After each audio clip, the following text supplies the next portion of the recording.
ग्रामीण विकासाच्या योजना आणि कार्यपद्धती व त्याची अंमलबजावणी ग्रामीण स्तरावर कशी होते, योजना कशा तयार होतात, आपल्या गावाचा नकाशा आपल्याला जर तयार करायचा असेल तर त्यासाठी आपल्याला काय काय करावं लागणार आहे हे आज आपण समजून घेऊया। गाव म्हटलं की त्याचं नियोजन आलंच, देश म्हटला तरी त्याचं नियोजन करावं लागतं, धोरणं ठरवावी लागतात। तसंच आपलं जे भारत सरकार आहे ते सरकार गावातल्या लोकांच्या विकासाच्या दृष्टीने ग्रामीण विकास खात्यामार्फत वेगवेगळ्या योजनांचं नियोजन करतं व त्या राबवण्यासाठी विचार करत असतं सातत्याने की आपल्या देशातल्या लोकांचा विकास जास्तीत जास्त चांगल्या पद्धतीने कसा व्हावा। त्यासाठी जी 73वी घटनादुरुस्ती झाली आणि त्यामध्ये पंचायत राज्याच्या 73व्या घटनादुरुस्तीनंतर ग्रामपंचायतींना जो घटनात्मक दर्जा मिळाला, त्यामुळे जी यंत्रणा आपल्याला समजून घेण्याची जी गरज पडलेली आहे ती आपण समजून घेऊया। तर गावामध्ये जेव्हा कोणती पण योजना आपण तयार करतो तर त्यासाठी आपल्याला कोणत्या ना कोणत्या पद्धतीचा अवलंब करावा लागतो। गावाचं नियोजन करायचं तर नेमकं काय करायचं, तर गावामध्ये एक PRA म्हणून सरकारने जी पद्धत अपनावलेली आहे की गावामध्ये गावाच्या लोकांच्या सहभागातून मूल्यांकन करण्याची आज गरज आहे। त्याला आपण गाव सहभाग मूल्यांकन असं म्हणतो, PRA। तर त्याकरता गावामधली जी काही लोक आहेत सगळ्यांना एकत्रित एका ठिकाणी करायचं आणि गावाच्या लोकांच्या सहभागातनं गावामध्ये असलेली नैसर्गिक साधन संपत्ती, लोकसंख्या, गावाचे रूढी परंपरा, जे काही गावामधल्या गोष्टी आहेत की ज्या आपल्या नियोजनाला गरजेच्या आहेत, मग जमीन आहे, पाणी आहे, मनुष्यबळ आहे, शिक्षण आहे, आरोग्य आहे, या सर्वांच्या संदर्भात गावामध्ये असलेल्या उपलब्ध सोयी सुविधा आणि मग जर ज्या नसतील त्यासाठी आपल्याला असलेल्या साधन संपत्तीचा उपयोग चांगल्या पद्धतीने कसा करता येईल याचं नियोजन करण्यासाठी म्हणून PRA च्या माध्यमातून नकाशा तयार करतात, लोकांचे विचार जाणून घेतात आणि काही जर तिथे सगळ्यांच्या समोर तो नकाशा जमिनीवर काढतात, मग त्याच्यात काहीही असेल तरी जर लोकांनी सांगितलं की हे इथे बरोबर नाहीये तर त्याच्यात आपल्याला दुरुस्त्या पण करता येतात, जेणेकरून गावाचं खरं चित्र, खरी नैसर्गिक साधन संपत्ती काय आहे याचं ज्ञान बाहेरच्या आलेल्या लोकांना देखील मिळू शकतं। यासाठी आपण बघितलं की एक गावाचा आपण म्हणतो की साधन संपत्तीचं नियोजन करायचं तर एक शिवार फेरी म्हणून असं एक आपण करू शकतो, नकाशा तयार करू शकतो। त्याच पद्धतीने ही झाली एक PRA ची पद्धत लोकसहभागातून गावाचं नियोजन करण्याची। आता सरकार जेव्हा नियोजन करतं तर त्यावेळेस नियोजन केल्यावरती योजना तयार करतं आणि योजनांचा जे भाग आहे तर तो आपण समजून घेऊया की ती अंमलबजावणी करायची असेल योजनांची तर आपल्याला काय करावं लागेल। तर एक योजना आपण नीटपणे समजून घेऊया आणि त्याची कार्यपद्धती देखील। उदाहरणार्थ महाजल योजना, ग्रामीण भागातील जनतेस नळाने पाणी पुरवठा करणे हा या योजनेचा प्रमुख उद्देश आहे। या योजनेद्वारे एका गावात किंवा गट ग्रामपंचायतीत मिळून पाणी योजना केली जाते। यासाठी बिगर आदिवासी भागांसाठी 10% लोकवर्गणी तर आदिवासी भागासाठी 5% लोकवर्गणी अत्यावश्यक आहे। मागणी आधारित पुरवठा तत्वावर आधारित ही योजना असून 5 कोटी रुपयापर्यंतची प्रादेशिक पाणी योजना सुद्धा महाजलाद्वारे साकार करता येते। महाजलचा लाभ घेण्यासाठी लोकसहभाग महत्वाचा आहे। यासाठी ग्रामसभेत पाणी योजनेबाबत ठराव होणे गरजेचे आहे। या ग्रामसभेस 40% लोकांची उपस्थिती आवश्यक आहे। ग्रामपंचायतीत ग्राम पाणी पुरवठा व स्वच्छता समितीची स्थापना करणे आवश्यक असून त्यास 50% महिला तर 50% पुरुष असावेत। तसेच लेखा परीक्षण समिती स्थापन करून त्यामार्फत वेळोवेळी तपासणी व्हायला हवी। योजनेत निवड झाल्यानंतर गाव 100% हागणदारी मुक्त करण्याची हमी गावाला द्यावी लागेल। गाव निर्मल झाल्याशिवाय योजनेचा दुसरा हप्ता मिळू शकणार नाही। या योजनेचा लाभ घेण्यासाठी ग्राम पाणी पुरवठा व स्वच्छता समिती स्थापन केल्याच्या तसेच ग्रामसभेचा ठराव 40% उपस्थितीत अनिवार्य व महिला ग्रामसभेतील महाजल योजनेअंतर्गत पाणी योजना करण्याबाबतच्या ठरावासह तालुका स्तरावर उपअभियंता, पाणी पुरवठा उपविभाग यांच्याशी संपर्क साधावा। ही झाली एक महाजल योजना। आपण म्हणतो योजना आणि कार्यक्रम। आता आपण योजनेच्या संदर्भात काय कार्यपद्धती असते व कोणकोणते विभाग असतात ते समजून घेतलं, त्याचप्रमाणे आपण समजून घेऊया योजना आणि कार्यक्रम। योजना आपण समजून घेतली, त्याची कार्यपद्धती कशी असते, कोणकोणत्या विभागामार्फत त्या राबवल्या जातात, त्याचप्रमाणे आता आपण समजून घेऊया कार्यक्रम। टंचाईग्रस्त गावांसाठी राष्ट्रीय ग्रामीण पेयजल कार्यक्रम। ग्रामीण भागातील गावांना पिण्याच्या पाण्याचा पुरवठा करण्यासाठी आतापर्यंत जिल्हा परिषदांमार्फत राबविली जाणारी वर्धित वेग ग्रामीण पाणी पुरवठा योजना बंद करण्यात आली आहे. यंदापासून या रूप राष्ट्रीय ग्रामीण पेयजल कार्यक्रम NIRWP यात करण्यात आले आहे. यामुळे राज्यातील टँकरग्रस्त गावे यापुढे कायमस्वरूपी टँकर मुक्त होतील. पर्यायाने राज्यातील गाव पिण्याच्या पाण्यामध्ये स्वयंपूर्ण बनू शकेल. या कार्यक्रमाअंतर्गत तयार झालेल्या योजनांची केवळ देखभाल व दुरुस्ती अभावी आबाळ होऊ नये यासाठी किमान पहिली 3 वर्षे त्याची देखभाल व दुरुस्तीचे व्यवस्थापन हे संबंधित स्थानिक स्वराज्य संस्थांनीच करण्याचे बंधन त्यांना घालण्यात आले आहे. यासाठी यंदापासून आता राज्य, जिल्हा व गावनिहाय जल सुरक्षा आराखडे आणि त्यांचे वार्षिक कृती आराखडे तयार करण्याचे बंधन केंद्राने राज्यांना घातले आहे. जल सुरक्षा आराखड्यामध्ये भूजल व भूपृष्ठावरील पाण्याचा संयुक्त व शाश्वत वापर, भूजल संवर्धन, पाण्याची गुणवत्ता व त्याचे व्यवस्थापन आदीचा समावेश करणे आवश्यक आहे. याशिवाय यासाठी लागणाऱ्या प्रस्तावित खर्चाचा तपशील हा वार्षिक कृती आराखड्यात करावा लागणार आहे. राज्यातील गावे टँकर मुक्त व्हावी या उद्देशाने या योजनेत पाण्याची व्याप्ती, पाणी गुणवत्ता आणि पाण्याची स्रोत शाश्वती या प्रमुख 3 मुद्द्यावर विशेष भर देण्याचा आदेश केंद्राने राज्याच्या पाणी पुरवठा व स्वच्छता विभागाला दिला आहे. या नवीन योजनेनुसार राज्य सरकारने आता पिण्याच्या पाण्यासाठी लोकाभिमुख धोरणाचा स्वीकार केला आहे. त्यामुळे यापुढे आता गावांचा स्वतः पुढे येऊन पाण्याच्या योजनेची मागणी जिल्हा परिषदांच्या मुख्य कार्यकारी अधिकाऱ्यांकडे करावी लागणार आहे. सरकारच्या या नवीन पाणी धोरणामुळे जिल्हा परिषदा, पंचायत समित्या व ग्रामपंचायती यासारख्या स्थानिक स्वराज्य संस्थांना यापुढे ग्रामीण पाणी पुरवठा नळ योजनांची मागणी, आखणी, अंमलबजावणी व देखभाल, दुरुस्ती आदी कामे स्वतः पुढे येऊन करणे बंधनकारक राहील. दरम्यान या कार्यक्रमाची अंमलबजावणी व संनियंत्रण करण्यासाठी राज्यस्तरावर स्वतंत्र अशी एक महाराष्ट्र पाणी पुरवठा व स्वच्छता संस्था स्थापन करण्याचा निर्णय राज्याच्या ग्रामीण पुरवठा व विभागाने घेतला आहे. या संस्थेला सहाय्य करण्यासाठी प्रत्येक विभाग व जिल्हा स्तरावर सहाय्य गट स्थापन केले जाणार आहेत.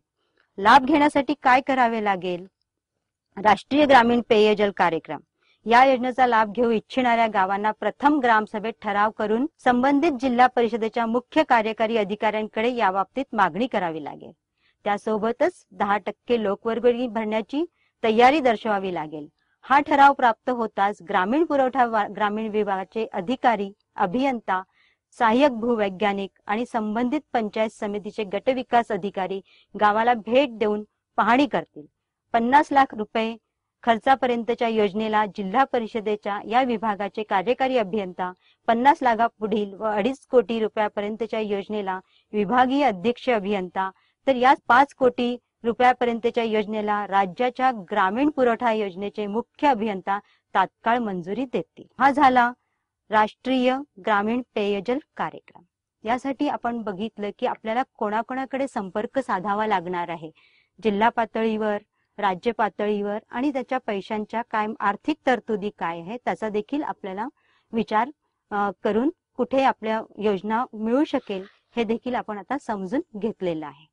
पुढे आपण बघूया की ह्या योजना आणि कार्यक्रम हे जे राबवतात हे ग्रामीण पातळीवर आपण जर विचार केला, आपण विचार प्रामुख्याने करणार आहोत तो ग्रामस्तराचा. आता आपण पाहूया ग्रामीण विकासाच्या या योजना ग्रामस्तरापासून ते जिल्हा परिषदेपर्यंत कोणकोणते अधिकारी नेमके त्याच्यामध्ये असतात. तर ग्रामस्तरावर जी योजना आहे त्याच्यामध्ये ग्रामसेवक आणि ग्रामविकास अधिकारी, तालुका पातळीवरती गटविकास अधिकारी, जिल्हा स्तरावर प्रकल्प संचालक, ज्या विभागाच्या ज्या योजना असतील त्यांचे संचालक किंवा समाज कल्याण अधिकारी, गटविकास अधिकारी, ग्रामविकास अधिकारी, जर बांधकाम विभाग असेल तर कनिष्ठ अभियंता, अशा प्रकारची ही आपली रचना असते की गावामध्ये ग्रामसेवक, गटविकास, तालुका पातळीवर गटविकास अधिकारी आणि जिल्हा स्तरावर प्रकल्प संचालक. आता योजना म्हटलंय की यांचे विभाग वेगवेगळे आले. विभाग जरी वेगवेगळे असले तरी देखील योजनांची अंमलबजावणी करताना ग्रामसभेला फार महत्व आहे. जोपर्यंत कोणत्याही योजनेचा गावातल्या लोकांना लाभ घ्यायचा असेल तर आपल्याला त्या योजनेची माहिती ग्रामसभेमध्ये देणे अत्यंत आवश्यक आहे. आणि ग्रामसभेमध्ये ज्या गोष्टीचा प्रस्ताव केला जातो, ठराव केला जातो, तो ठराव जेव्हा मंजूर होतो त्यानंतरच त्या योजना पुढे सरकतात. मग त्या ग्रामसेवकाच्या मार्फत तालुका पातळीवर BDOंकडे जातात. मग जिल्ह्याच्या पातळीवर जिल्ह्याचे जे संचालक असतील किंवा जे अधिकारी त्याच्याशी निगडित असतील त्या लोकांकडे त्या ठराव, प्रस्ताव आणि योजनेची संपूर्ण अशी गावाची जी माहिती, त्या योजना मंजूर करण्यासाठी लागणारे जे निकष, अटी, तटी, नियम असतील त्यासोबत ती पूर्ण पूर्तता झाल्यावरच त्या योजनेचा लाभ गावाला मिळू शकतो. आता योजना म्हटल्या तर काही असतात, काही योजना ज्या आहेत त्या व्यक्तिगत पातळीवर असतात, काही सार्वजनिक पातळीवर असतात, काही सामाजिक न्यायाच्या दृष्टीने असतात. तसा देशाचा सर्वांगीण विकास होण्याच्या दृष्टीने भारत सरकार किंवा राज्य सरकार आपापल्या पातळीवर योजनांचं नियोजन करतं आणि त्याची अंमलबजावणीची यंत्रणा आपण पाहिलीच आहे. या योजनांचा जेव्हा व्यक्तिगत दृष्ट्या लाभ घ्यायचा असतो तर आपण गावामध्ये बघतो की कोणतीही व्यक्तिगत पातळीची जी योजना आहे, उदाहरणार्थ संजय गांधी निराधार योजना आहे, श्रावण बाळ योजना आहे, या ज्या योजना आहेत की याचा लाभ व्यक्तिगत पातळीवर लोक घेताना आपल्याला दिसतात. त्याचप्रमाणे सार्वजनिक म्हटलं तर रस्ते, पाणी, वीज यासाठी देखील अनेक योजना आहेत. पण या सगळ्यांचीच माहिती आपल्याला इथे देता येणं शक्य होणार नाहीये, कारण की आपण जो विचार करतोय की पंचायतचे जे लोक आहेत, पंचायतचा जो संबंध आहे, पंचायत पासून तर तालुका आणि जिल्हा ते ग्रामसभा, असा हेच आपण आता सध्या तात्पुरता त्रिस्तरीय विचार करणार आहोत. पुढचं मंत्रालय आणि केंद्र सरकार मार्फत त्या येतात आणि अंमलबजावणी मात्र ग्रामस्तरावर होत असते योजनांची. तर ही झाली आपली ग्रामसभेमार्फत योजनांची व्यक्तिगत, सार्वजनिक आणि शैक्षणिक दृष्ट्या देखील. योजनांचा शैक्षणिक दृष्ट्या विचार केला जातो, आर्थिक दृष्ट्या विचार केला जातो आणि समाजाला पुढे नेण्याच्या दृष्टीने, परिवर्तनाच्या दृष्टीने देखील, की जसा जसा समाज बदलेल, जसा जसा देश बदलेल, तसा जसा या योजनांचा लाभ लोकांपर्यंत पोहोचणं आणि त्यांनी स्वतःहून पुढे येऊन या सगळी जी प्रक्रिया आहे, या संबंधीचे जे काही फॉर्म आहेत ते कसे भरता येतील याचा देखील आपण विचार केला पाहिजे. की हे सगळे सरकारी तालुक्याच्या ठिकाणी गेलं की आपल्याला ते फॉर्म मिळतात, ग्रामसेवकाकडनं आपल्याला फॉर्म मिळू शकतो आणि आपण स्वतः देखील याबद्दल जागरूक असलं पाहिजे की आपण या निकषांमध्ये जर बसत असू की आपण आपले जास्त करून ज्या योजना असतात त्या लोकांचं आर्थिक स्तर उंचावण्याच्या दृष्टीने केलेल्या असतात, की जे आर्थिक दृष्ट्या दुर्बळ घटक आहे त्यांच्याकरताच्या या योजना आहेत, की जे लोक दारिद्र्य रेषेखाली आहेत अशा लोकांसाठीच्या योजना आहेत. किंवा जर असा व्यक्तिगत आपण विचार केला तर की सामाजिक दृष्ट्या की जे लोक अपंग आहेत किंवा अधू आहेत किंवा 60 वर्षाच्या पुढील योजना, की जे लोक आता काही काम करू शकत नाही अशा लोकांसाठी देखील वृद्धापकाळ योजना आहे. आणि शैक्षणिक दृष्ट्या तर भरपूर योजना सरकारने केलेल्या आहेत, त्याचाही आपण लाभ घेऊ शकतो. त्याच्यामध्ये शैक्षणिक दृष्ट्या जर विचार केला तर आपल्याला शिष्यवृत्ती असते, आर्थिक सहाय्य असतं किंवा कपड्यांच्या स्वरूपाने मध्यान्ह भोजन आहे. असं वेगवेगळ्या दृष्टीने विचार करून या योजना आपल्या लोकांपर्यंत पोहोचलेल्या आहेत. फक्त त्याची योग्य पद्धतीने अंमलबजावणी करण्याच्या दृष्टीनेची जी कार्यपद्धती आहे ती आता आपण समजून घेण्याचा एक प्रयत्न करतो आहोत. तर मला असं वाटतं की हा प्रयत्न करत असताना सातत्याने या योजनांमध्ये होणारे बदल आणि निकष, अटी, तटी, नियम, खाते याचा देखील आपण लक्ष ठेवावं लागणार आहे. जी आज माहिती घेतली ती उद्या राहीलच असं नाही, याच्यात बदल होत राहतात. त्यामुळे आत्ताची जी माहिती उपलब्ध आहे त्याच्या आधारे आपण योजनांची कार्यपद्धती समजून घेण्याचा प्रयत्न केलेला आहे. पुढे देखील याच्यामध्ये आपल्याला सातत्याने ज्या ज्या योजना येतील, प्रकल्प येतील, अभियान येतील आपल्या गावामध्ये, त्या त्या व्यक्तींशी संपर्क साधून त्याची अधिक सखोल माहिती घ्यावी लागणार आहे. तर हे झालं आपलं एक म्हणजे विभागांची माहिती झाल्यामुळे आपण त्या त्या विभागामध्ये जाऊन योजनेची मागणी करू शकतो, माहिती घेऊ शकतो, आपल्या ग्रामसेवकांकडे माहिती घेऊ शकतो, गट विकास अधिकाऱ्यांकडे घेऊ शकतो. आणि ज्या आपण आजकाल माध्यमांचा उपयोग तर आपण खूप बघतोय की वेगवेगळ्या रेडिओ, टीव्ही याच्यावर देखील योजनांच्या जाहिराती सातत्याने येतात, पेपरमध्ये पण असतात. याचंही आपण एक नागरिक म्हणून, ग्रामस्थ म्हणून गावाच्या दृष्टीने असणाऱ्या योजनाचा देखील आपण विचार करून आपल्या गावामध्ये जास्तीत जास्त सोयी सुविधा आणि नागरिकांचा विकास होईल, आपलं गाव संपन्न होईल, आपल्या गावातल्या लोकांचं शिक्षणाचा दर्जा उंचावेल, त्यांचा आरोग्याचा दर्जा उंचावेल. अशा प्रकारच्या शिक्षण, आरोग्य, आर्थिक, सामाजिक दृष्ट्या ज्या काही योजनांचं नियोजन केलेलं आहे आणि जे कार्यक्रम राबवले जातात त्यामध्ये आपण सहभागी झालं पाहिजे आणि आपण आपल्या योजनांचा लाभ घेतलाच पाहिजे. आपण या देशाचे नागरिक आहोत. नागरिकांसाठी केंद्र व राज्य शासनाच्या विकासाच्या योजना, ग्रामीण विकास योजना, शैक्षणिक विकासाच्या योजना, अपंगांसाठीच्या योजना, मागासवर्गीय कल्याण योजना, कृषी विभागाच्या योजना, स्वयंरोजगारासाठीच्या योजना, महिला व बाल विकासाच्या योजना, पशुसंवर्धन विभागाच्या योजना, मत्स्य व्यवसायासाठीच्या योजना, क्रीडा विभागांच्या योजना, अशा एक न अनेक वेगवेगळ्या योजना सातत्याने आपलं शासन आपल्यासाठी तयार करत असतं आणि त्याची अंमलबजावणी आपण करत असतो. त्याचा लाभ आपण लोक सगळेजण घेत असतो. मग आपण बघितलं की कोणतीही योजना म्हटली की त्याचा ठराव असणं आवश्यक आहे. तर ठराव म्हणजे नेमकं काय? तर सभेत एखाद्या विषयाची चर्चा घडवून आणायची असेल तर तो विषय अगर सूचना मुद्देसूद मांडली गेली पाहिजे. आपले म्हणणे थोडक्यात व स्पष्ट मांडल्यास त्यावर चांगली चर्चा होऊ शकते. ग्रामपंचायतीत किंवा इतर कोणतीही संस्था असो किंवा ग्रामसभा असो, तर आपल्याला जेव्हा ग्रामसभेपुढे कोणताही ठराव करायचा असेल तर तो आपल्याला एखाद्या सभेमध्ये त्या सदस्याकडून मांडावा लागतो आणि त्याच्यासाठी लोकांना अनुमोदक आणि सूचक पण आवश्यक असतं. ठराव कसा असावा, तो मांडताना कोणची काळजी घ्यावी, याच्यामध्ये महत्वाचं आहे की ठराव हा सोप्या भाषेत असावा, सगळ्यांना कळेल असा असावा आणि मुद्देसूद असावा. आणि याच्यामध्ये असं बघितलं तर आपण कोणाच्याही मानहानीचा किंवा असा ठराव मांडू शकत नाही. आपल्याला जो ठराव मांडायचा आहे विकासाच्या दृष्टीने, लोकहिताच्या दृष्टीने ठराव केला पाहिजे, हे लक्षात ठेवलं पाहिजे. आणि जर अनुमोदक आणि सूचक असणं फार आवश्यक आहे, नाही तर तो ठराव तांत्रिक दृष्ट्या नाबाद म्हणजे बाद होऊ शकतो, हेही आपल्याला लक्षात घेतलं पाहिजे. ठराव झाला की एक प्रक्रिया आपली प्रस्ताव पूर्ण होतो आणि तो मंजूर झाल्यावर त्याच्यावर कायदेशीर म्हणजे तांत्रिक दृष्ट्या कार्यवाही केली जाते. हे झालं आपलं ठरावाच्या संदर्भामध्ये. नंतर आपण बघूया की ग्रामपंचायत म्हटली की ग्रामसभा, आणि ग्रामसभेबद्दल तर आपण आधी पुढच्या टप्प्यामध्ये बघणारच आहोत की ग्रामसभा म्हणजे नेमकं काय, ग्रामसभेची नोटीस किती दिवस आधी दिल्या जाते, सगळ्या तांत्रिक बाबी आपण त्याच्यामध्ये बघणार आहोत. तर सभेमध्ये ठराव मांडणं महत्वाचं आहे, त्याला अनुमोदक सूचक असणं आवश्यक आहे. त्याचप्रमाणे ग्रामपंचायतची जी प्रक्रिया आहे तर ग्रामपंचायतीचं एक दप्तर असतं आणि हे एक अति महत्वाचं आहे की ग्रामपंचायतीचे जे कार्यालय आहे त्याच्यामध्ये 3 प्रकारचे आहे. 3 प्रकारचे आपल्याला आहे, विकास, प्रशासन व नियमन. यासाठी पंचायतीला कायद्याने अधिकार दिलेले आहेत, तसेच नियम केलेले आहेत.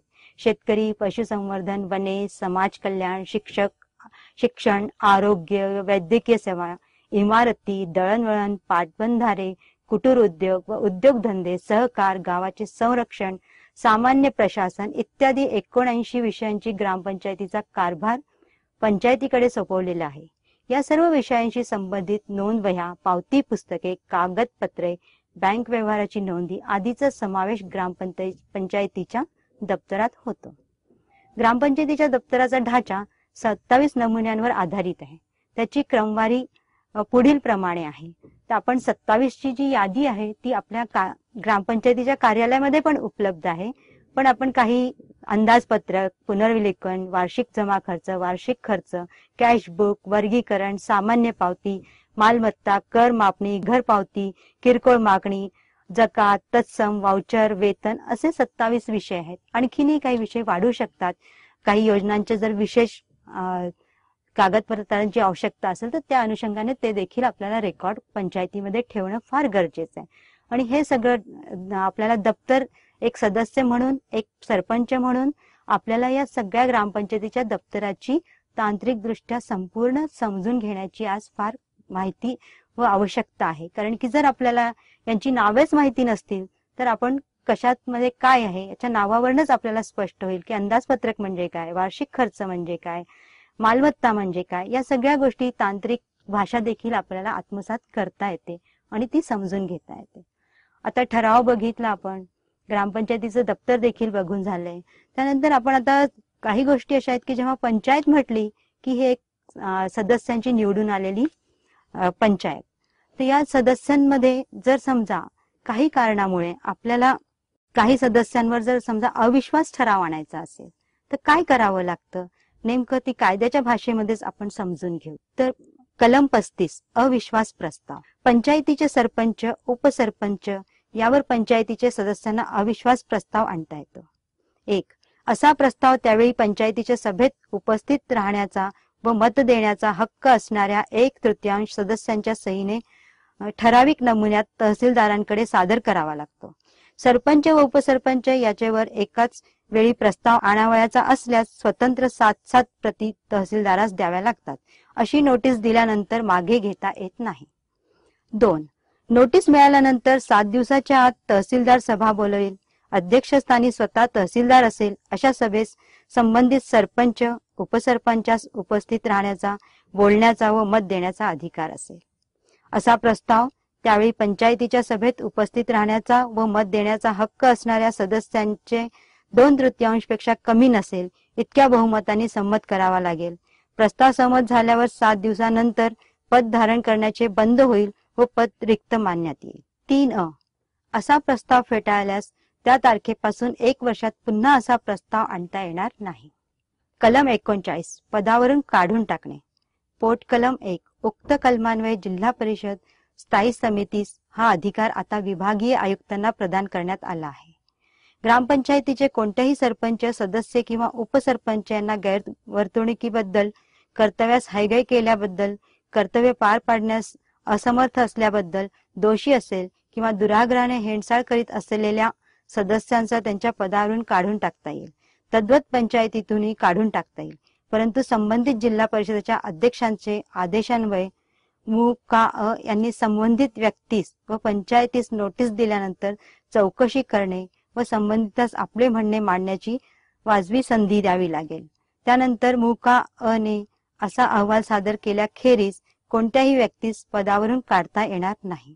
पोटकलम 1 एखाद्या व्यक्तीला सरपंच उपसरपंचाच्या पदावरून काढून टाकले असेल तेव्हा ती व्यक्ती पंचायतीच्या सदस्यांच्या उर्वरित कालावधीसाठी सरपंच किंवा उपसरपंच म्हणून निवडून येण्यास पात्र असणार नाही. पोटकलम 2 स्थायी समितीला तशाच शर्तीच्या अधीन जिने सदस्य, सरपंच, उपसरपंच म्हणून आपल्या पदाचा राजीनामा दिला आहे व जी PK 1 मधील विनिर्दिष्ट कृतीबद्दल दोषी आहे अशा कोणत्याही व्यक्तीला 5 वर्षाहून अधिक नसलेल्या कालावधीसाठी अपात्र ठरविता येईल. परंतु अशा राजीनाम्याचा नंतर वाजवी वेळेच्या आत अशी कार्यवाही केली पाहिजे. पोटकलम 1 किंवा 2 अन्वये स्थायी समितीने दिलेल्या आदेशाच्या व्यथित झालेल्या कोणत्याही व्यक्तीला असा आदेश कळवल्यास तारखेपासून 30 दिवसाच्या कालावधीत आयुक्तांकडे अपील करता येईल. समितीवर सादर करायची चौकशी यांनी स्वतः केली पाहिजे व चौकशी यांना त्यांचे अधिकार कोणत्याही अधिकाऱ्यास देता येणार नाही. तर आपण आता बघितले की जेव्हा पंचायत असते तर पंचायत मध्ये जे सदस्य, सरपंच, उपसरपंच निवडून येतात त्यांना जर आपल्याला पदावरून काढून टाकायचं असेल तर किंवा अविश्वास ठराव आणायचा असेल तर आपल्याला कायदेशीररित्या कोणकोणते बाबी करता येतील हेही आपण आता पंचायतीच्या सदस्य, सरपंच, उपसरपंचाच्या बाबतीत समजून घेतलेले आहे. तर आता आपण पाहूया की पंचायतीचं ठराव, पद आणि त्यानंतर पंचायतीचं जे काही रेकॉर्ड आहे ज्याला आपण म्हणतो इतिवृत्त. जेव्हा पंचायतींच्या सभा होतात, मासिक बैठका होतात किंवा ग्रामसभेच्या सभा होतात त्यावेळेस ज्या काही मुद्द्यांवर चर्चा केली जाते, जे काही प्रस्ताव केले जातात त्याचं एक इतिवृत्त ठेवल्या जातं आणि त्याच्यामध्ये महत्वाचे 7 विषय हे नेहमीच असतात ठरलेले. आधीचं इतिवृत्त वाचून मंजूर करणे, अशा एक नाही अनेक किंवा नवीन योजनांचा विचार करणे, जमा खर्चाबाबत असे 7 विषय नक्की असतात आणि आयत्या वेळेच्या अध्यक्षांच्या परवानगीने येणारे विषय यालाच आपण इतिवृत्त असं म्हटलं जातं की जो पण जर रेकॉर्ड मीटिंगचा मिनिट्सच्या रूपमध्ये लिहिला जातो त्याला आपण इतिवृत्त असे म्हणतो. तर हे झालं पंचायतीचं आपलं इतिवृत्त. इतिवृत्त, दप्तर आणि ठराव आणि ग्रामसभा आणि पंचायत या सगळ्यांचा जेव्हा आपण एकत्रित विचार करतो त्यावेळेस आपल्याला लक्षात येतं की कोणतंही काम असेल शासकीय पातळीवर असेल आणि जेव्हा आपल्याला आता एक शासन म्हणून घटनात्मक दर्जा मिळालेला आहे पंचायतींना काम करण्याचा, तर त्यावेळेस आपल्याला या सगळ्या गोष्टींचा बारकाईने विचार करावा लागेल की आपल्याला कोणत्याही योजनेची अंमलबजावणी करायची असेल तर आपल्याला ग्रामसभा बोलवावी लागेल, त्याच्यामध्ये तो ठराव मांडावा लागेल, तो मंजूर करून घ्यावा लागेल व त्याच्या संबंधित अधिकाऱ्यांकडे तो पोहोचवावा लागेल. तेव्हा ही कार्यपद्धती अशा पद्धतीने आपल्याला समजून घेऊन आपल्या पंचायतीचं कार्य, दप्तर आणि लोकांचा सहभाग. आता लोकांचा सहभाग सगळ्यात महत्वाचा आहे तो ग्रामसभेच्या तिथे की आपण गावाच्यासाठी काम करतो. ही पंचायत आपल्याला लोकप्रतिनिधी म्हणून पंचायत मध्ये निवडून दिलेलं आहे. ते गावातल्या लोकांनी गावामध्ये आपण ज्या काही विकासाच्या योजना आहेत सामाजिक आर्थिक दृष्ट्या त्यांचा लाभ आणि गावाची प्रगती याकरता आपण गावाचे प्रतिनिधी म्हणून आपल्याला निवडून दिलेले आहेत आणि आपण ते करण्यासाठीची ही कार्यपद्धती आहे. तर या गोष्टी आपण समजून घेतल्या त्याबद्दल आणखीनही बऱ्याचशा अशा गोष्टी आहेत की ज्यांची आपल्याला पंचायतीमध्ये काम करताना आवश्यकता असते.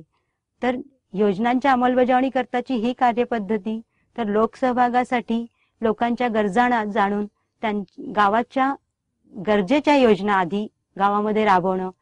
जर आपल्या गावामध्ये आधी शिक्षणाची गरज असेल तर त्याचा आधी विचार करणं किंवा शेती संदर्भात असेल तर हे विचार करण्याचं काम ग्रामपंचायतीचे सदस्य करत असतात. आणि ग्रामसभा गावातल्या ज्या काही गरजा आहेत, नेमकं कुठे पाणी आहे, आपल्याला शेतामध्ये कोणत्या शेततळी करायची आहेत, रस्ते कुठून कुठपर्यंत करायचे आहेत, आधी कोणता रस्ता घ्यायचा आहे, नंतर कोणते रस्ते करायचे आहेत, या संदर्भामध्ये देखील ग्रामसभेच्या सूचना आपल्याला घेणे आवश्यक आहे. म्हणून ग्रामसभा आणि ग्रामपंचायत ही एक दुसऱ्यांना पूरक असून गावाचा विकास करण्याच्या दृष्टीने गावकरी आणि पंचायत सदस्य यांनी सगळ्यांनी मिळून एकत्रितपणे लोकसहभागातून सगळ्यांच्या सहकार्याने सगळ्यांचा विकास होईल या दृष्टीने प्रयत्न करून या योजनांची अंमलबजावणी करण्याचा प्रयत्न केला पाहिजे आणि आपल्या गावाचा विकास साधून घेतला पाहिजे.